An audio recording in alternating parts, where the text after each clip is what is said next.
Good evening, everyone. Welcome to tonight's well-rehearsed, well-planned show.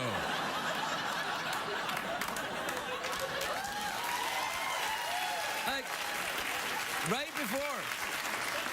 before we started, Michael, I've worked with Michael for 5 years on this show. Tonight he said, "What are you going to do?" I'm like, I don't know. Why suddenly after 5 years you have to know what I'm going to do? I know what I'm going to do tonight. Actually, I'm going to tell you something.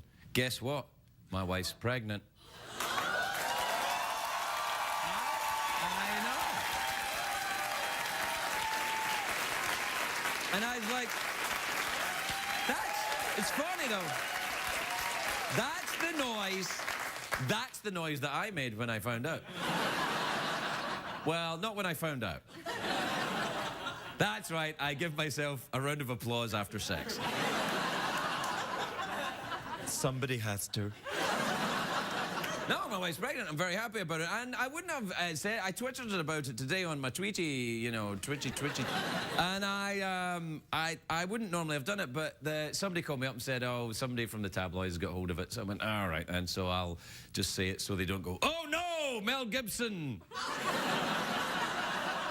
I'll just tell everybody. So anyway, my wife's pregnant now. She may be pregnant for some time. I believe traditionally... it'll go all the way to the birth. So... it's probably best if you don't ask me for news all the time. I'll tell you if anybody's born. And I'd like to thank all the people on the Twittery who said congratulations, and the one lady on the Twittery who said congratulations, wow, at your age. And I'm thinking, you're single, aren't you? To say to anybody at you, I mean, why? Why do that? Why? Well, you got yourself noticed anyway, I suppose, and that's never a bad thing. Or is it? I don't know. Anyway, the good news is this. I'm not in trouble.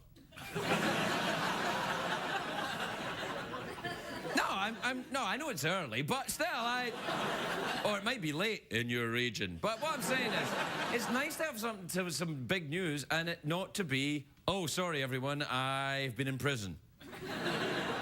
Again. So, there you are, my wife's pregnant. I'm very excited about it. So I'm pacing up and down the house, saying, well, when? She's like, well, you know, early next year. I'm like, yeah. So I'll probably just stay here with you until then. Or we could have a commercial break where we'll plan out the rest of the show. We'll be right back.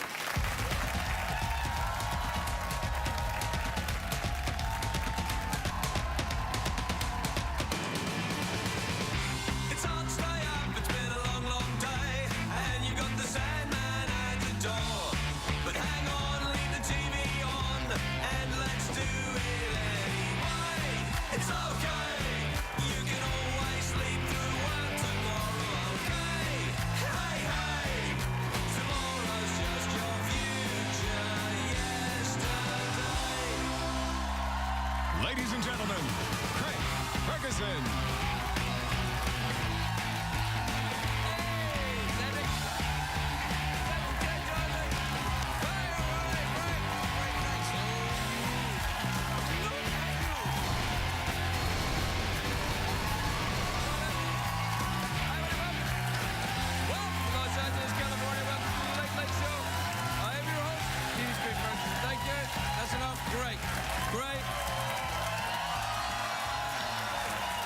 Thank you.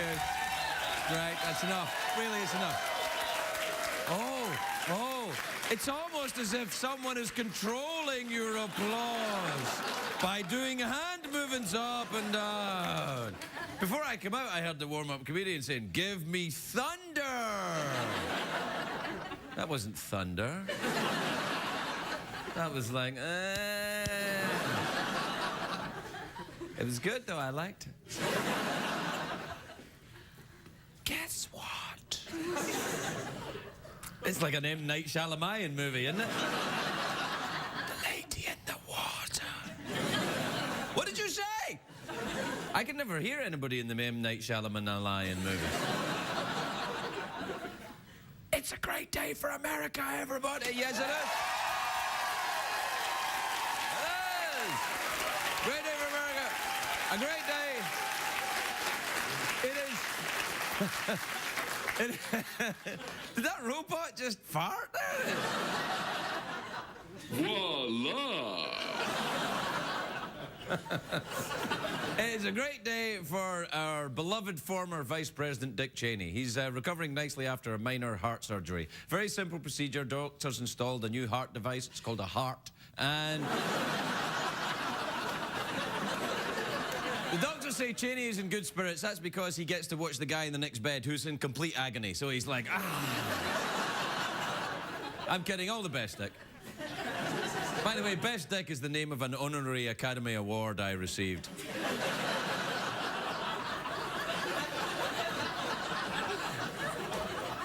Marvel Studios has announced they're looking for a new actor to play the Incredible Hulk, and I'm thinking that's going to be a tough role because you've got to be able to change from a normal-looking person to a scary monster with an anger problem. And then I'm thinking, Mel Gibson's available. That might work. What about, Hulk smash! Hulk put you in Rose Garden! Man. Paul McCartney has demanded that a hamburger joint in England remove pictures of the Beatles from its walls because he's a vegetarian. He's also demanded the loot la li la. He spoke in Swedish to the government. He said, loot la li la loot la li. No, he demanded that they let Ringo keep his job, flipping burgers. I'm kidding, I love Ringo and Paul. He still looks great, Paul McCartney. 95 he is now, Paul McCartney. But still looks awesome. Do we have a picture of him? There he is, awesome. Anyway, it's a great day for America, a great day for our friends, the French. You know the French people, the stripy shirts, the baguettes, the berets. You see a French guy today, shake his hand. Unless he's a mime, then kick him in the nuts. Because today is Bastille Day. It's a huge French holiday. All over France, people are running out of their houses into the streets going, hey. It's a joyous occasion for our French friends. Do we have a graphic for Bastille Day, please, today? Yeah, there you are. Yeah. It reminds me I must bring my French maid costume to the cleaners. It's filthy. Even when it's clean. Now, Bastille Day celebrates the storming of the Bastille prison near Paris. It was where the royal family at the time threw their political prisoners. The most famous prisoner in the Bastille was the Marquis de Sade. Now, he's famous now because he's associated with kinky sex stuff. But back then... I got your attention at last, didn't it? What? That's it, Marquis de Sade. Oh, now we're in. Back then, he was thrown in the Bastille for literary perversion. But, you know, I don't think he minded. He's the Marquis de Sade. And then you've got him chained up in a cage. That's turning him on. He loves that. He's up there. Guards, I think my nipples just insulted the monarchy. Uh-oh, you better punish them. Oh, no, this one's been very naughty.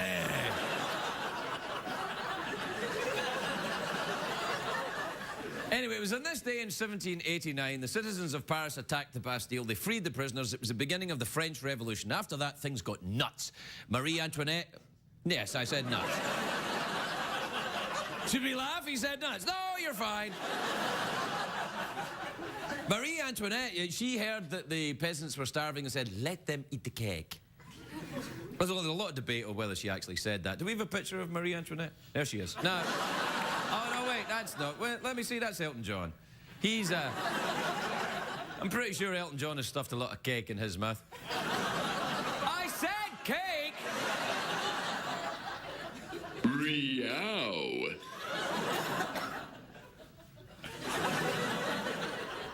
Anyway, I make front of French people on the show. I make front of French. I'm talking like Scooby-Doo tonight.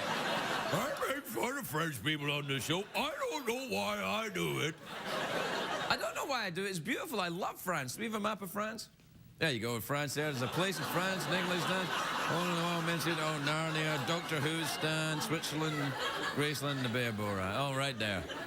You're welcome, geography majors. Now, I love France. The French have given us so much here in America. They gave us cheese, cheese-based products. The Statue of Liberty, that was a gift from France, yes. I don't think we gave them anything back in return. We should give them something similar in size, something political, something the same size as the Statue of Liberty. Al Gore, let's give them Al Gore. We'll give them, and we should warn them. We should warn them that Al gets a bit grabby. Especially around cheese. Anyway, today was a huge military parade through the streets of Paris. They do it every Bastille Day, and the French military is very impressive. It's basically 3 guys in a Renault. And if...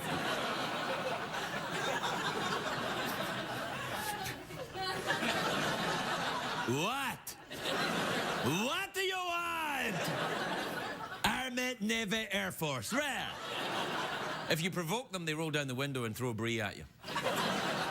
There's a big...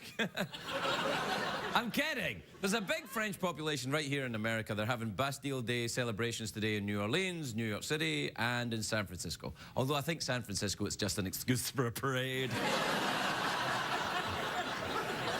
Oh, it's so French. I'm feeling very French. Oh, it's so French today. Ooh la la. Roman Polanski's now back home in France, celebrating Bastille Day in Paris. He'll be out having great fun, feeling like a teenager again. Caution, joke crossing.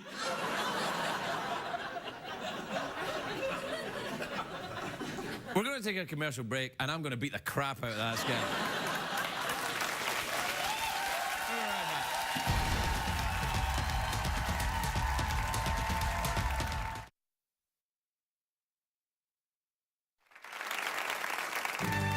Summer Living with Sean Connery.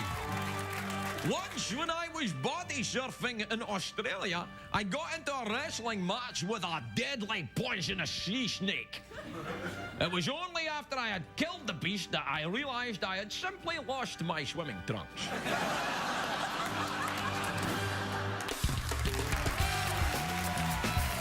Welcome back, everybody. Welcome back to the show, where things are really heating up around here. The studio audience is, for the most part, awake. When I say for the most part, I'd say about 30%. They're having a great time tonight, and they're showing how much fun they're having by smiling. Smiling quietly, like this. Many of them don't speak English. Welcome to America, my friends.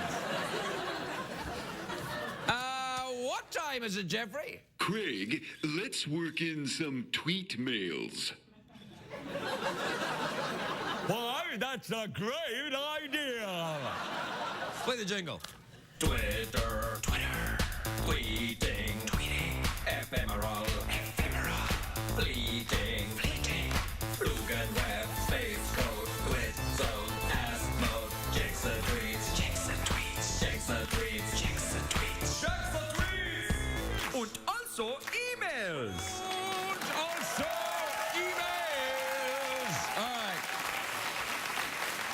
All right, this is from Tracy in Plymouth, Wisconsin. Now, Tracy is one of those names where you don't know if it's a man or a lady until you see their genitals. Voila! What a team! All right, Tracy in Plymouth, Wisconsin, and I haven't seen his or her genitals, says... No, I don't think so, anyway. Dear Craig, I will be turning 30 in August, and I'm still a virgin. Oh. How concerned should I be? Well... No, it's fine. That's good. Did I mention I'm single? Yeah, you probably don't want to lose your cherry to some burnt-out robot skeleton, though, do you? Or do you, Tracy? Ooh la la. Splash. This is from Steve in Omaha, Nebraska. Now, Steve's one of those names you don't know if it's a man or a lady until you see their genitals. Voila. Thank you. Steve says, Dear Craig, I found candy in the couch cushion. It looks edible and I'm hungry. Should I risk it? Of course. Eat it. Eat the candy in the couch cushion. Depends on, was the couch there when you moved into the house? Even then, eat it. What could go wrong? CBS doesn't endorse you eating the candy for legal reasons. I say go ahead and do it, but CBS says seek the advice of a medical professional. All right, this is from Molly in Long Beach in California. That's Molly there, lovely woman, big nose. Says, Dear Craig, do you think grunting while playing tennis actually helps you hit the ball harder? Well, I don't know about in tennis.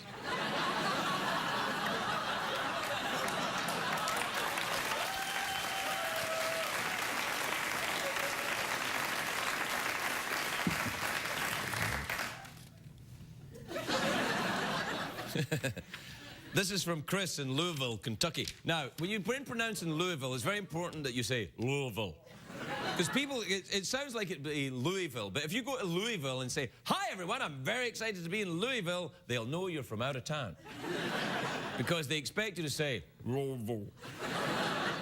Imagine you're saying Louisville, but underwater and slowed down. Welcome to Louisville.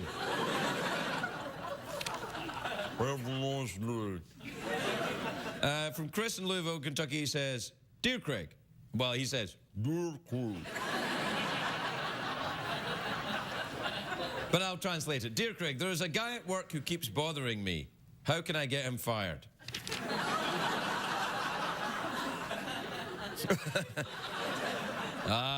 It depends. If it's your boss, you probably want to make out with him. You might, I don't know, you do. Well, anyway, it's fine. I don't know. Grunt and hit his balls.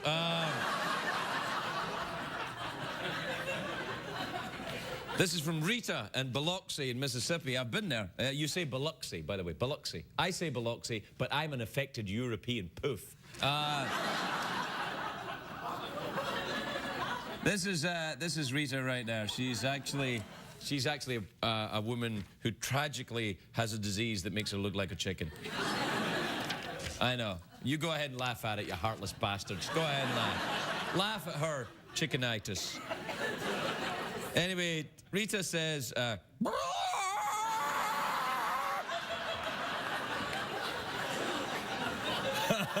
you know what I always wanted to do? Whenever I hear chickens, I always thought it would be awesome to have dueling chickens. Like to have one chicken go.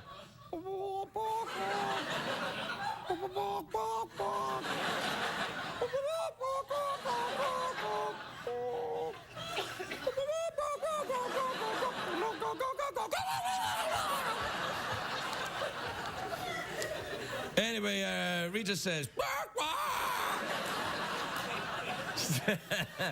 she says, Dear Craig, what is the best food to eat while watching The Late Late Show? Well, in your case, Rita, scratching at some grain. That's where you want to get some. That's right, Rita, I'm making fun of your tragic feathery condition. How could you be so heartless? I don't know why. Maybe it's because I was raised by chickens. All right, we have to take a break. We'll be right back, everybody. We'll be right back.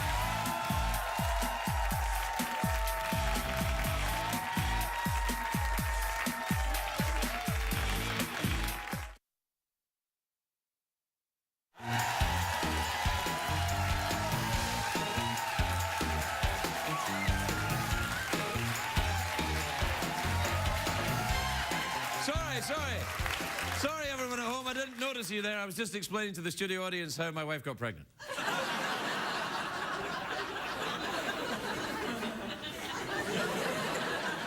That's right. I laughed her into submission. My first guest today is a big movie star actor, and he's in a new film called The Sorcerer's Apprentice, which is in theatres now, even at this time of night. Take a look at this. Oh, Dave, you really are the most dreadful liar. That's what I keep telling him. Want your guy back?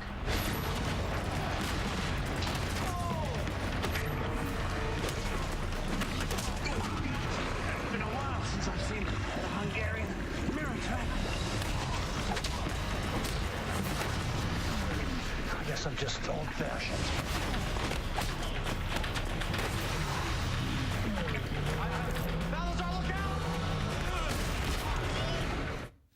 Wow! Yeah! Please welcome Alfred Molina, everybody. Alfred Molina.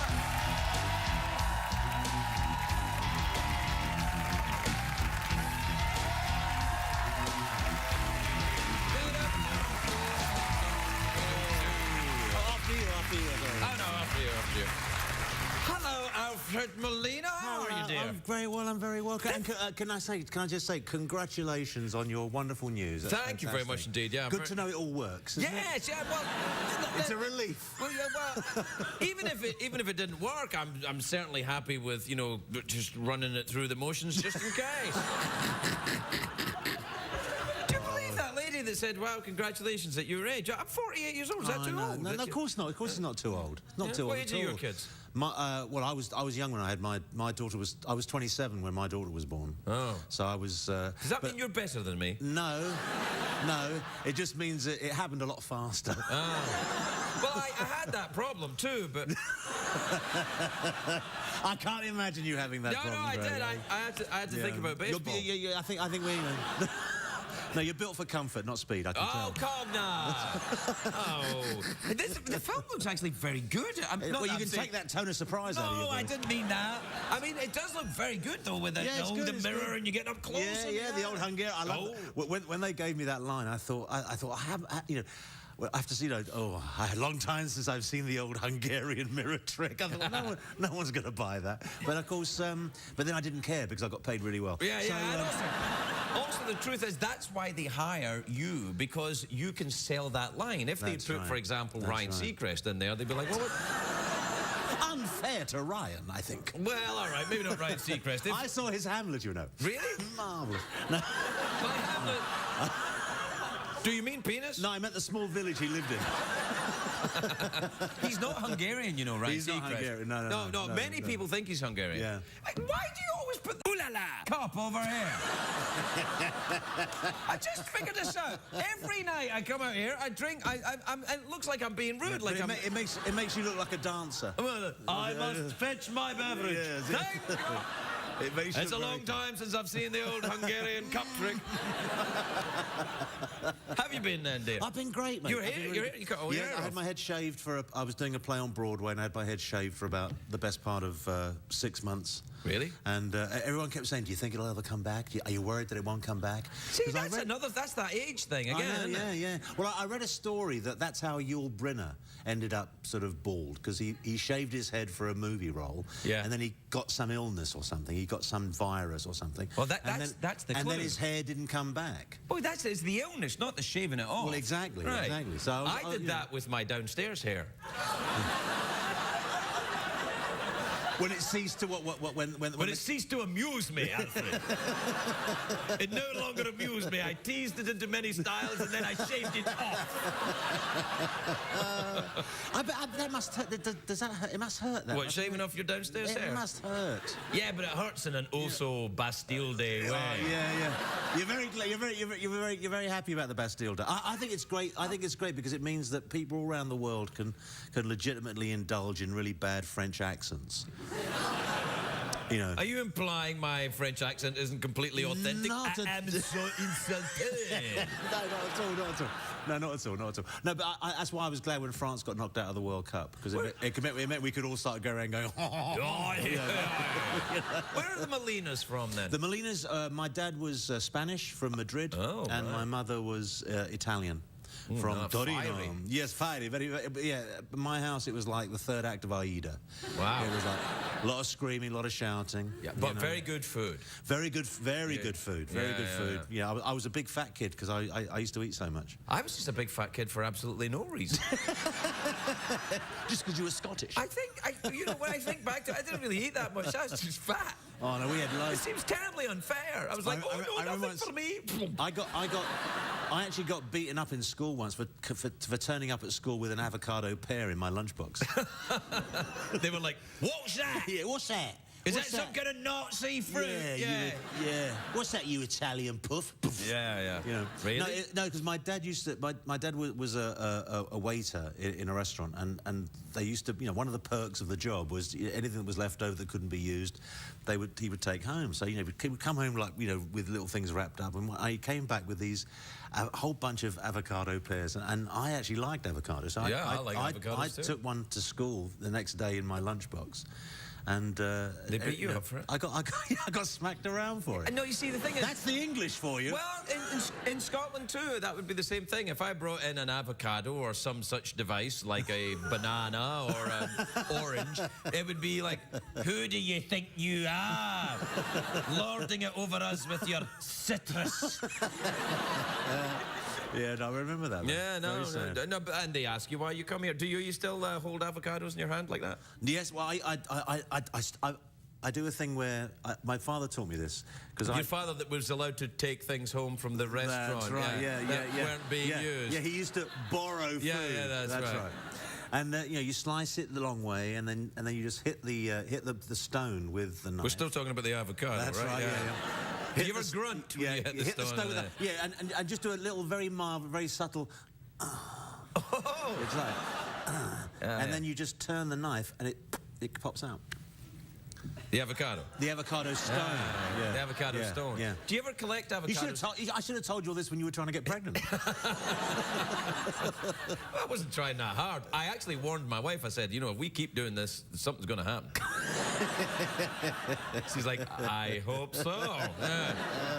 Yeah.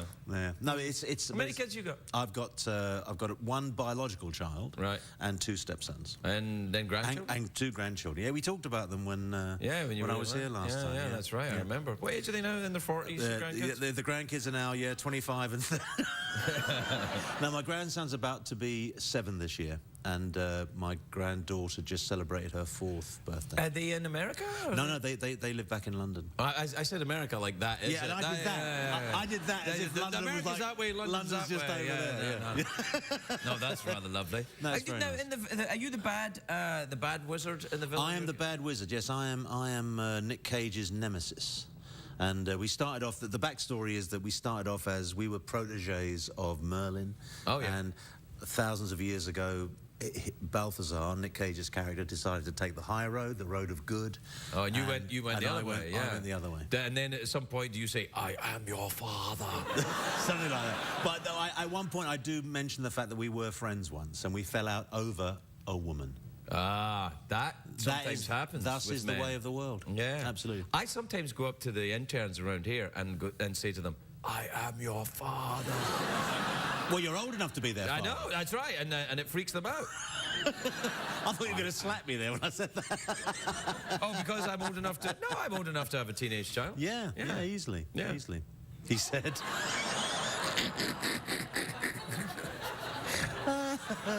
Not because of the way you look, it's the way you behave. Well, I behave old? Like an old... Yeah, like a... Oh, dare you!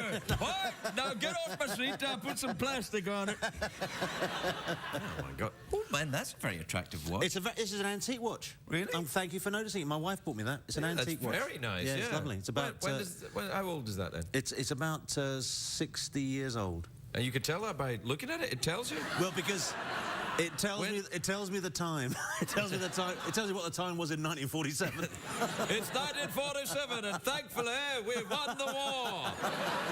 Look out, though! Here comes the Soviet Union with some very nasty plans. Yes, but we can always. But thank goodness we can always rely on the French. Ah, yes. Oh, yeah. Oh, dear. Yeah. Do you ever spend any time in France? Yeah, I've worked there quite a few times. I love it there. It's fantastic. I make fun of it, but I actually love it. They're great people. Yeah, very nice. And the food, as you said, the food's fantastic. I got to be honest with you, I prefer Italian food. Well, I do too. You know, I But, think you know, French food, they could put a lot of sauce on it, you know. Well, my mother always used to say, whenever somebody commented or complimented French food, Right. my mother would always say, they stole it from the Italians. And she Your would mother always- was from Pakistan? Oh, never. Hey, Yeah, never You're try. not safe here. Yeah, not You're not safe here. safe No, never try and do an accent on this show. No. I tried once, and it didn't work. No, but she was always saying, no, the Italians invented, you know, that was it, that's an Italian thing. The French stole that. The French stole that. I don't think they did, though, really. No, they no, just put sauce on I think, everything. yeah, they just... But they do, I mean, we had this, I had a mashed potato in Paris once. That was One mashed potato? No, it was a portion of mashed potato, and it was so delicious. And I found out the secret was that it was 50% potato and 50% butter. Anything that is 50% butter is delicious. Oh my God, it was fantastic. But and the chef apparently said that it was he named the ingredients, and he said, and then there's a lot of this. Just a lot of stirring and stirring and stirring. And it came out, it was a beautiful, beautiful small portion of mashed potato, and it was like cream. The same consistency as cream. Why It was didn't you just have amazing. cream then? Well, because it was savoury, you see? It's It was delicious. it's like when people say, you know, I'll try this soy hot dog. It's just like milk.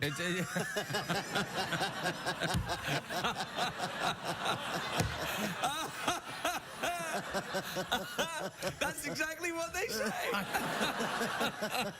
oh, that's funny. It's going to look out of place in the rest of the show, I know, man. it doesn't matter. Doesn't matter. We got to go to commercials now. Oh, are we done? Or we are done? Oh, Tootsie Frutti. I mean, Tootsie Fruitsy. Really, we're done already? God, I know, I'm sorry, Alfred. It's all right. It's always nice. Always. Oh, nice it's to be lovely here. to see you. I like your haircut. Thank you. Yeah, it's very nice. Although I think the Italians did that first. Yes, they invented this. Yeah, right. the lovely Alfred Molina, everybody.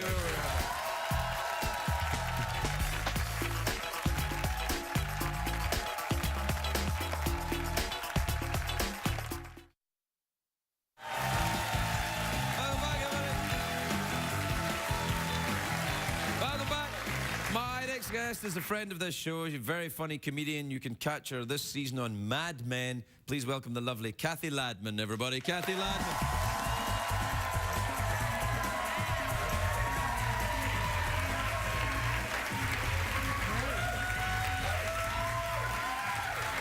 Thank you.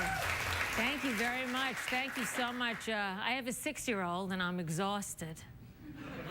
Oh, it is so exhausting having a 6-year-old. And people warned me. They told me, and I said, I know. But there's no way that you know how exhausting it is to have a child until you actually have a child of your own. But I will try to describe to you how exhausting it is to have a 6-year-old. I had to have a colonoscopy recently. And I checked into the hospital, and I laid down on the bed. And my very first thought was, oh, this is so relaxing. I don't know why I haven't done this before. This is just the vacation I needed. You have to do what? Oh, I don't care. As long as you're not 6, you can't hurt me. And my mother raised 3 kids. I don't know how she did it. My mother was one of those people who saved everything. She threw nothing away. Oh, when my parents had to move out of the house where they lived for 51 years, we had to clean out the place. What a mess. I mean, the basement was so full of junk, we actually had to carve a pathway so we could walk through it. It was ridiculous. I swear to you, I would not have been surprised if I'd found a dead body in there. And you know what? My mother would have refused to throw away the dead body. Because you never know when you're going to need a dead body. We would have thrown it away, and the next day she would have said, where's the dead body? I need the dead body. See, I told you not to throw it away. My mother saved everything, and one thing I'm really glad she saved my 4th grade compositions. And you have to save your kids' compositions because kids edit nothing. It's all in there. And what you do is you save your kids' compositions, you put them away, and when they're teenagers and they're really messed up, you give it to them and they read them and they go, oh, that's why. These are authentic. They're actually authentic compositions that I wrote when I was 9 years old. This one is called If I Were My Mother. If I were my mother, I would hit my sister a lot. If I wanted to kiss her, I'd lick her. I have no idea what that means. Maybe I would throw both of my sisters out of the house. Boy, I wish I were my mother. I'd have so much fun. And the teacher writes B-. After reading that, not Cathy, would you like to speak to me privately after class? Would you like me to schedule problems with your parents? Would you like to, nothing, B-. This is amazing. Look at this one. Look how old that is. Looks like the Magna Carta, doesn't it? This amazes me. I wrote this 45 years ago on one side of a sheet of paper, and after I read this, there's nothing more that you need to know about me. That's how concise it is. This is called The Best Day of My Life. One day when we were in Washington, D.C., we went to visit some friends. We were sitting down watching TV when I started to itch. Kind of comes out of nowhere, doesn't it, huh? I guess I had some time constraint. I had to get right to the meat of my story. You know, get to the itching part, get to the itching part. I went over to my mother and said, Mommy, I itch all over. She said it was nothing. She didn't even look. I want you to know, I remember this very clearly. I said, it's nothing. Mommy's having a cocktail with her friends. Leave me alone. She said it was nothing, and I went back to watch TV. A few minutes later, I went back to my mother and said, Ma, it still bothers me. They looked under my shirt. Sure enough, I had the German measles. It's not that I like being sick, but I do have two reasons why I liked having the German measles. One, to get it over with. Two, you're served breakfast in bed like a queen. Well, I sure was lucky that day because you have the German measles once, and then that's the end of the German measles. And that was the best day of my life. Thank you very much. You've been great. Thank you. Thank you. If you're going to be in the Los Angeles area and would like to attend a taping of The Late Late Show with Craig Ferguson, please call 323-570-0059 or visit oneiota.com. What did we learn on the show tonight, Craig?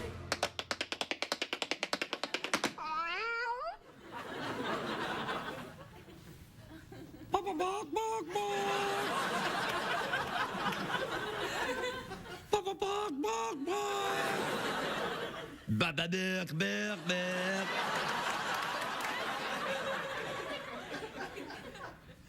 They don't have two chicken puppets. Bark, bark, bark, bark. Ba-ba-burk, burk, burk. Bark, bark, bark, bark, bark, bark. Yeah, da dee dee dee dee dee dee. Bark, bark, bark, bark, bark, bark, bark, bark. Oh, ooh la la.